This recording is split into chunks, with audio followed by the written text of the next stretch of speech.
So then Yes. we start. Okay, welcome back, everybody. So this is the pre-seminar, and we are very happy to have Davide Ferri from Unito, and he's going to speak. He will give a talk from monoidal categories to Hopf braces, an aerial view of the theory. Please. Thank you very much, Thomas, and thank you for giving me the opportunity to give this pre-seminar for Andrea's talk. We worked together on some of the things Andrea is explaining, others are his own work. But in the things we worked together, I was in my first 6 months of my PhD, which means I had to learn many of the things I'm explaining today by myself and with him, while actually doing that work, which means it's going to be interesting because, yeah, the work we will be talking about is where I learned the things I'm explaining here today. So this is a very general introduction from monoidal categories to the definition of Hopf algebras in weighted monoidal categories until solutions to the Yang-Baxter equation, matched pairs, and Hopf braces, how everything is related. And it's a very broad explanation of all those things. So let's get started immediately with monoidal categories. So monoidal categories. The idea is that we look at the category of vector spaces over a field K.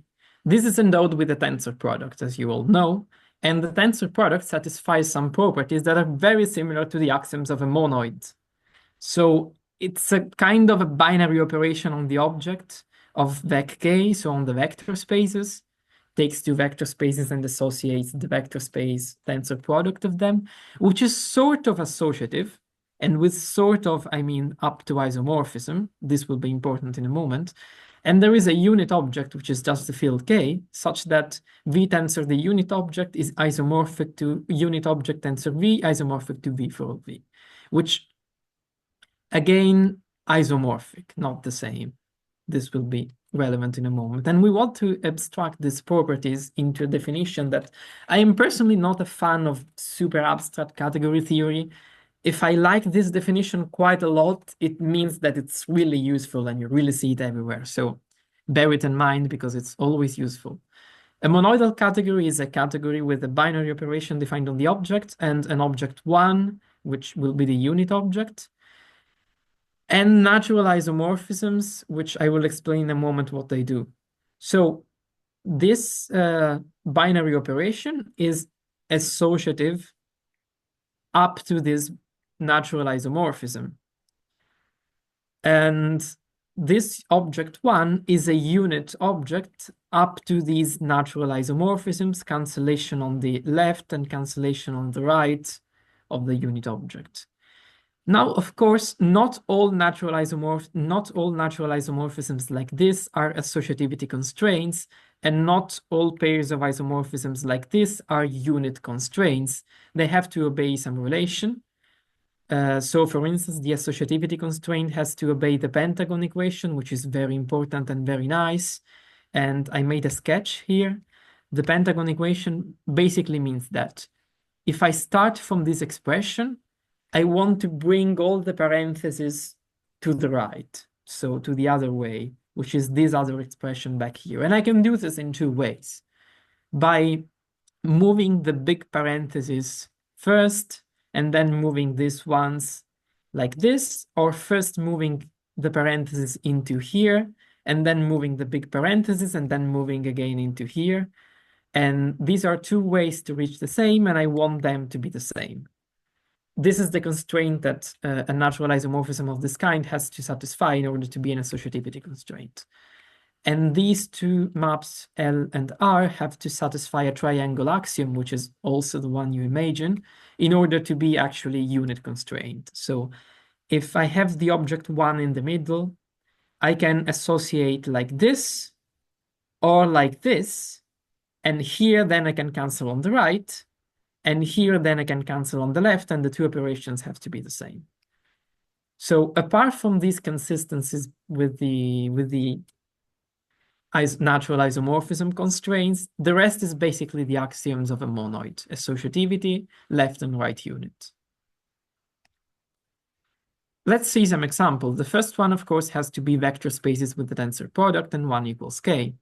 Another very important example is actually every Cartesian category, but if you don't know what a Cartesian category is, for instance, set with the Cartesian product, and the unit is the set with just one element, or groups with the direct product of groups, and one is the trivial group with one element.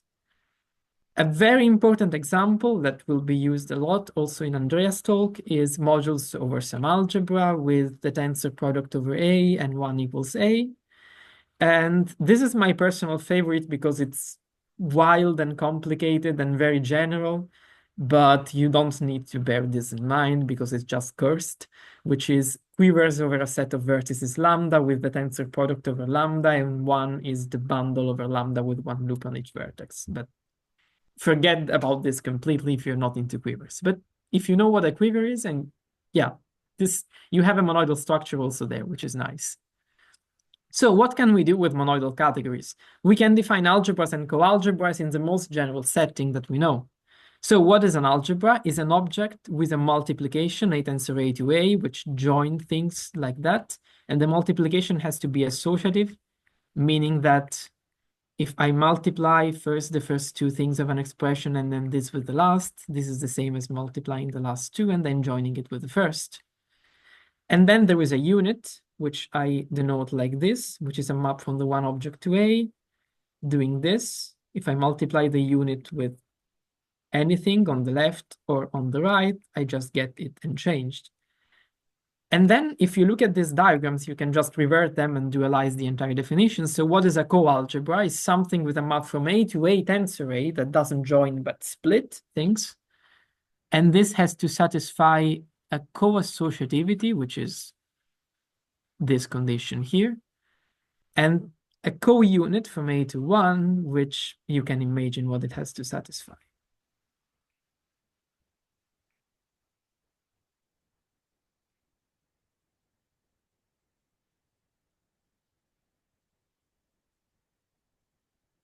So next step is braided monoidal categories. What is a braided monoidal category? A braided monoidal category. We have given the definition of a monoidal category mimicking the definitions of a monoid. But what about the commutativity? So what is a commutative monoid generalized to categories? And the idea is that we have a commutativity constraint. So a map from V tensor W to W tensor V, which is just a natural isomorphism. But now the natural isomorphism has to satisfy some compatibilities as well. And these are the nice part, because now the compatibilities are the obvious compatibility with the tensor products that you see here depicted, and with the unit that you also see here depicted. And bear them in mind because they will be important later as well. In a braided monoidal category, we can define Hopf algebras. But before doing this, I want to give you an idea of why we do this. So the motivation comes from quantum physics and from many other stuff I'm not really delving into, but the idea is we want to define a deformation of groups. And basically a deformation of the group algebra, Kg.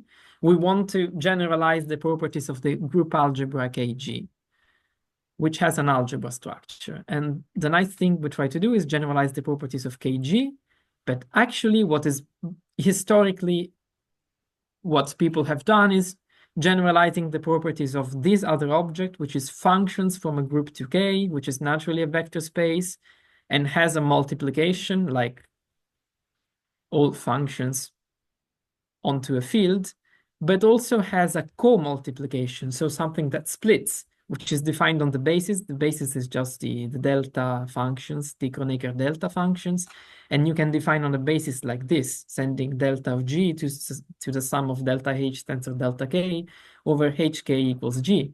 And this will be a coalgebra structure, and the two are compatible in a nice way. So how do we define Hopf algebras? We have an algebra structure, a coalgebra structure, and then we need a compatibility which is called the bialgebra compatibility. So if we first multiply two things and then we do the co-multiplication on them, this is the same as co-multiplication, co-multiplication. We use the braiding to swap the things in the middle, and then we multiply here and here. This is the bialgebra compatibility, and this will be crucial, the crucial part of Andrea's talk for the definition of Jeter-Dribble braces that you will see. So now we have this. This is a bialgebra. What is a Hopf algebra? Something that wants to mimic a group. So we need something that mimics the inverse. And the antipode is the thing that mimics the inverse. We denote it like this in diagrams. And the idea is that if you take something, you split it into, you multiply it with the antipode on one side, and then you use the antipode on one side, and then you multiply it again. This is the same as doing this on the other side, which is the same as taking the co-multiplication and the co-unit and the unit. If you have all these things together, you have a Hopf algebra. And the nice things is that indeed, K and G, K of G and functions from G to K are Hopf algebras. And now the definition of Hopf algebras is self-dual, because you can dualize things and algebras become co-algebras become algebras, and Hopf algebras stay the same. Also, in some categories like vector spaces, this is very important, and in few other monoidal categories, not in all of them, you can use a Wheeler notation, which means delta of A, which goes from H to H tensor H. In H tensor H, you have a basis in vec K, so you can write delta of A as a sum like this. We omit the summation, we omit the indices, and we just write this. You have to bear in mind that this is not an elementary tensor. This is in general a sum of elementary tensors. We're just using a Swift notation. And this notation is incredibly powerful because now the co-associativity of the delta tells you that if I do A1, A2, and then on A2 I do again 1, 2, this is the same as A1, A2, and then doing again 1, 2 on the first leg. So we simply write A1, A2, A3 in some sense. This diagram doesn't exist, but this is the notation that we can use, which is very handy. Ask a quick question. So when you write this definition of Hopf algebra as self-dual, of course it's not really self-dual, right? So because you need a finite dual if you really want sure. a When Hopf I algebra. say self-dual, I mean that when you revert the diagrams, you obtain the same definition. But I need dual on the diagrams. I don't mean self-dual in the sense of taking linear duals. Okay. Or in any sense like this, like Very taking good. homomorphism with an object. I don't mean dual in that sense. I mean dual in the graphical sense of reverting the diagrams. Yes. Understood. Okay. This is a Thank you. very good observation. Not linear duals.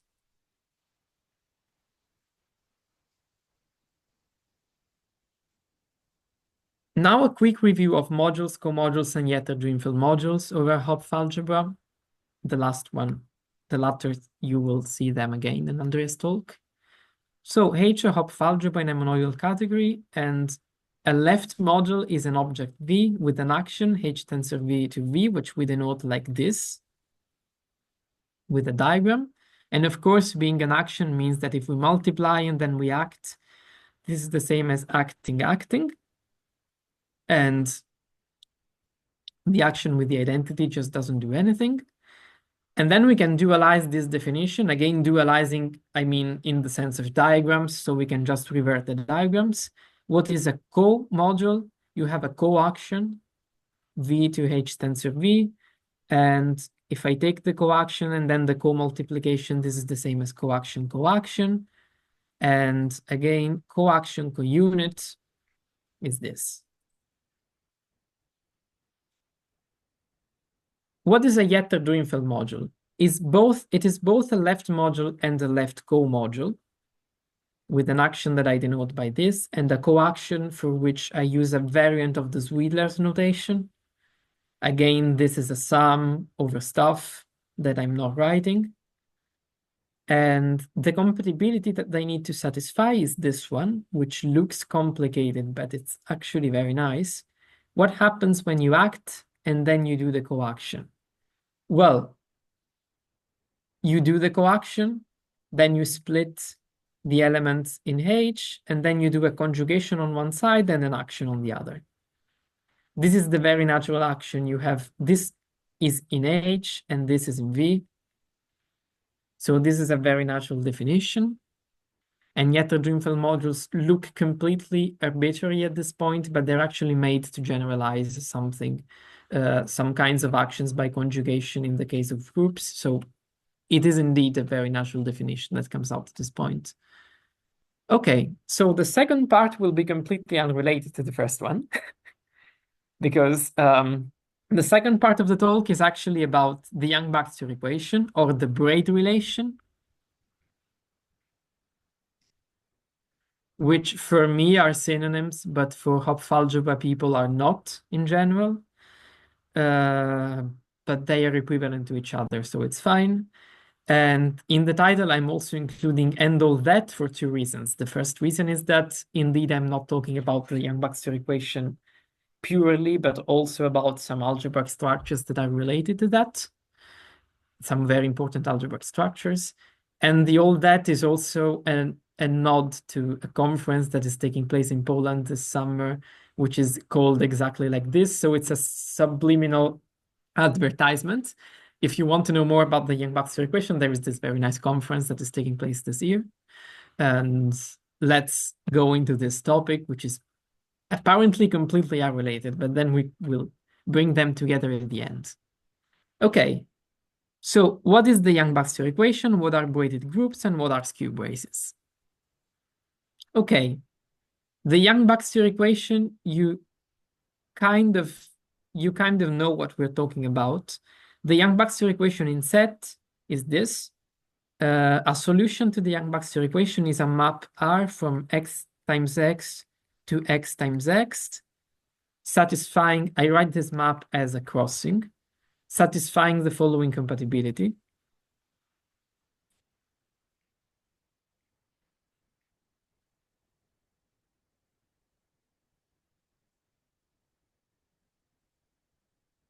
This is why it's called the braid relation.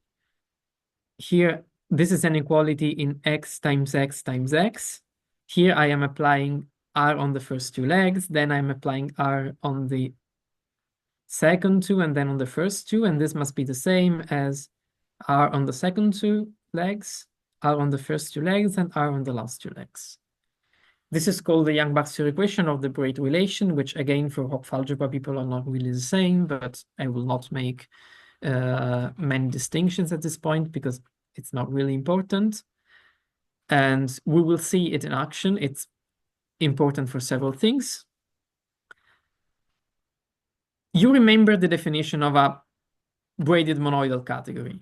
You have this crossing that is compatible with the tensor product in some nice ways. We can take the same axioms of compatibility with the tensor products and now write them as compatibility with a group product on a group G. So a braided group is a group G together with where M is the multiplication, G times G to G, together with the map R, G times G to G times G, satisfying these axioms that are depicted in these diagrams, and you can recognize them from the definition of a braided monoidal category, this one and this one. And then there is a last one, which is the braided commutativity of the multiplication with respect to R, which says that if I do the braiding and then I multiply, this is the same as just multiplying. If you have all these axioms, what you get is a braided group. And this is actually equivalent to having a group G with a left action, which I denote with this harpoon, and a right action, which I denote with this other harpoon, satisfying this compatibility. If you only have this compatibility, all the other things follow. Of course, how do you go from one setting to the other? You define R of GH equals GH, comma, G acted by H. So if GR is a braided group, then R in particular is a solution to the Young-Baxter equation in set. This is very interesting. But also every solution in set is associated with a braided group, which has a universal property. Before you ask, no, this is not even nearly a bijection. I'm not even sure it's an adjunction, honestly. And it's just a way to construct in two directions, but it's not even nearly a correspondence. There is a theorem here that is quite surprising. And it honestly surprised me. It surprised me the first time I saw it, and it honestly surprises me every time because there are deep reasons why this theorem is true, but it's not very easy to get intuitively these reasons. And the theorem is the following. Braided groups are actually equivalent to another structure which is called skew braces.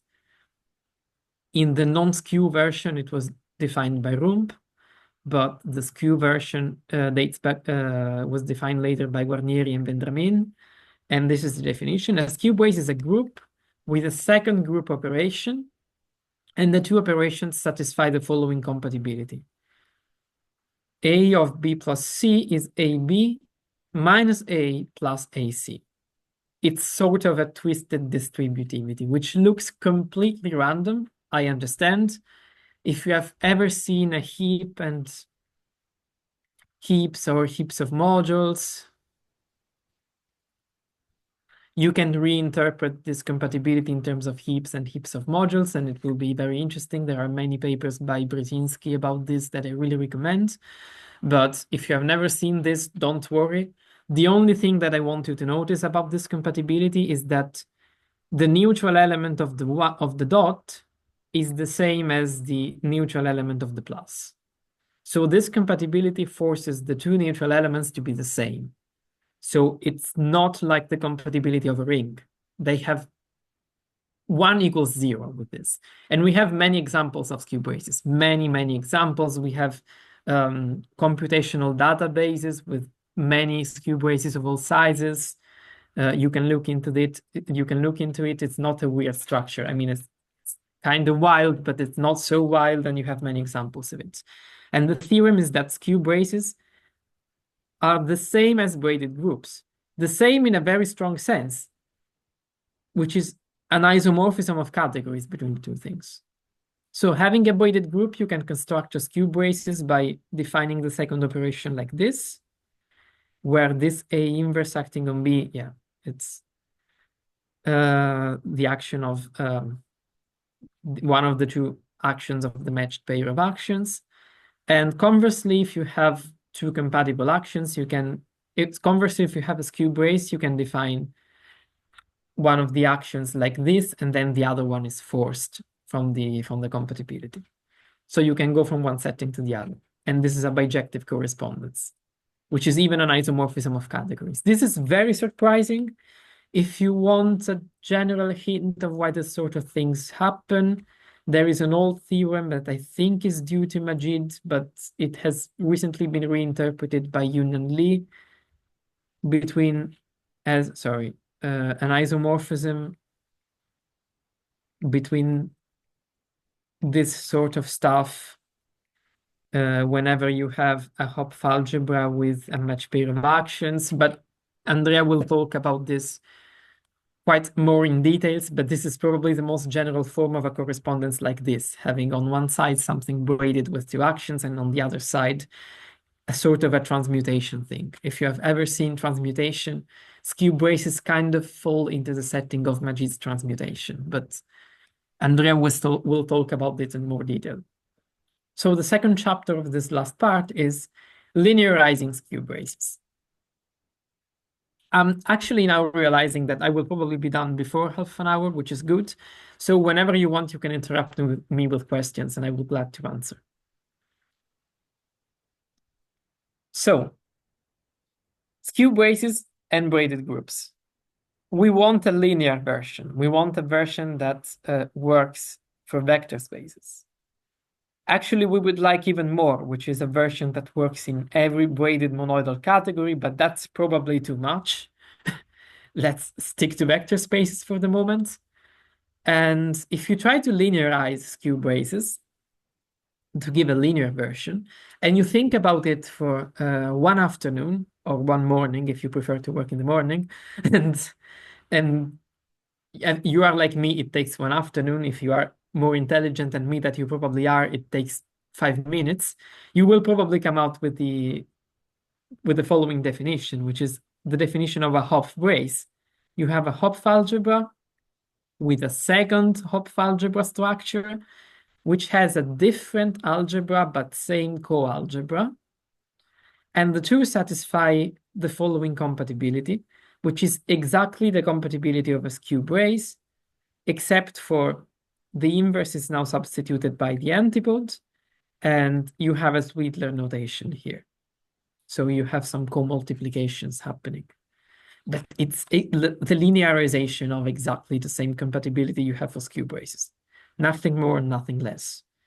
And this is the first thing that we all know, that we know it's the natural definition, and this was given by Angiono, Galindo, and Vendramini in a very nice paper. If you ask Leandro Vendramini about that paper, surprisingly, he's not so proud about it, because he says, yeah, the definition is very natural. Everybody can give it in 5 minutes, which of course is true for him, but not for me. But it took one afternoon. But the nice part of that paper is the last section that nobody ever reads. So if you ever happen to read this paper, read the last section. It's very nice. But the rest of the paper is what we need today, which is, do we have a notion of match pairs of actions on a Hopf algebra? Yes, and Andrea will give the definition. And is it equivalent to Hopf braces? Well, in the co-commutative case, yes. In the co-commutative case, everything works. What does it mean to be co-commutative? Commutative, you all know. If we swap two things and we multiply, this is the same as just multiplying. It's a braided commutativity with respect to the swapping. Co-commutativity is the same diagram dualized. I do the co-multiplication, and then I swap. It's the same as doing the co-multiplication. And this is a very special hypothesis. Not all Hopf algebras are co-commutative. If you look at the example of a group algebra, K of G, this is always co-commutative, but this is a very narrow range of examples. There are many Hopf algebras that are not. So this is very restrictive. Okay. And the next question, of course, is, so are Hopf braces a good linearization in general of skew braces? Do they do the job of skew braces, but in a linear context? And I mean always without the hypothesis of co-commutativity. Here I have to spoiler, the answer is no, but we will fix it. And so are they equivalent to a match pair of actions on a Hopf algebra, whatever it means, and the definition will be given by Andrea. And here again, I have basically spoiled the answer, but if you want to find out the actual answer, stick around for Andrea's talk, and thank you for your attention, and your questions are very welcome.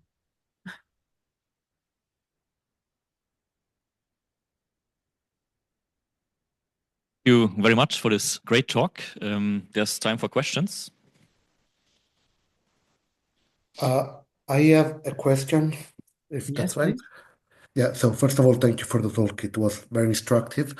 My pleasure. And so maybe I am one of those persons that need more than one afternoon to understand the business of linearization, because can you go back to the slide, please? Sure. This one that I completely destroyed with.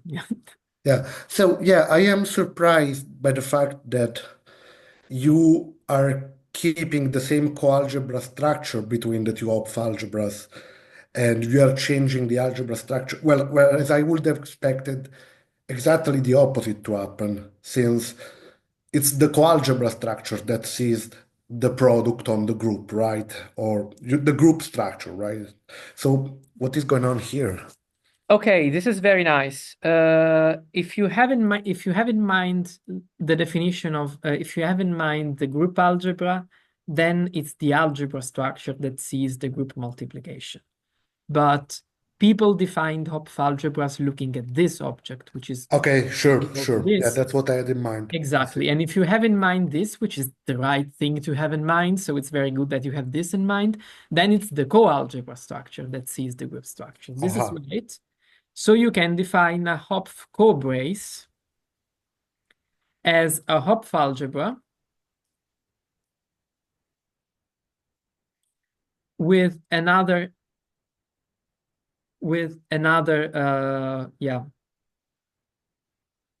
co-algebra structure on the same algebra satisfying the dual of this compatibility. You can do this, and what you get is a definition that is not the same as Hopf braces. This is not self-dual. This definition is not self-dual. You get the definition of a Hopf core brace, and you can dualize the entire theory. So you get the definition of match pair of a co-match pair of mesh pair of coactions, basically. And in the co-commutative case, you have a correspondence between co-commutative Hopf core braces and match pairs of coactions on a co-commutative. Oh, sorry, on a commutative Hopf algebras, not co-commutative. Yeah, on the co-commutative. You have the dual of the entire theory. Yes, but it doesn't change so much. Okay, I see. Thank you very much. Yes. Follow-up question. So exactly for this definition here. So in my mind, it's kind of if you fix a co-product and a co-unit.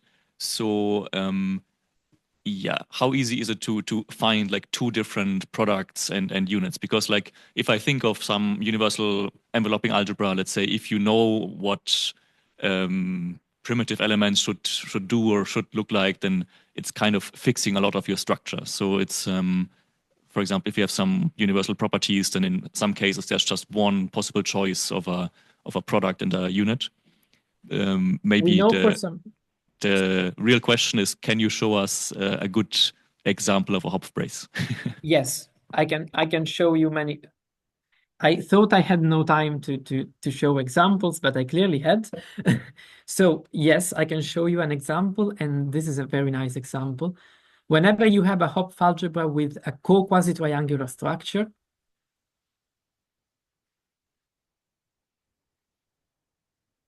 so for instance, the enveloping algebras you were talking about, the co-quasi-triangular structure induces a transmutation a la Majid of the Hopf algebra.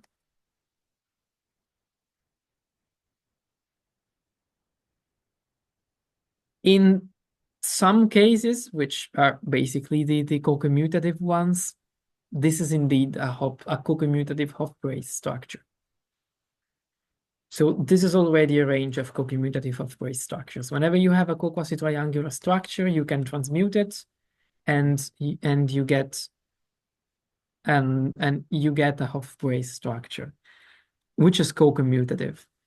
Examples that are not co-commutative are a bit harder to find because this machinery of having co-quasi-triangular structures in general without co-commutativity will give you the thing Andrea will talk about, which is a Jeter-Drinfeld brace, which is also in the co-commutative case, this is also a Hopf brace, this is also a co-commutative Hopf brace, but in the non-co-commutative case, this is not. So examples of non-co-commutative Hopf braces. Some examples are given in the paper by Anchiono, Galindo, and Vendermin.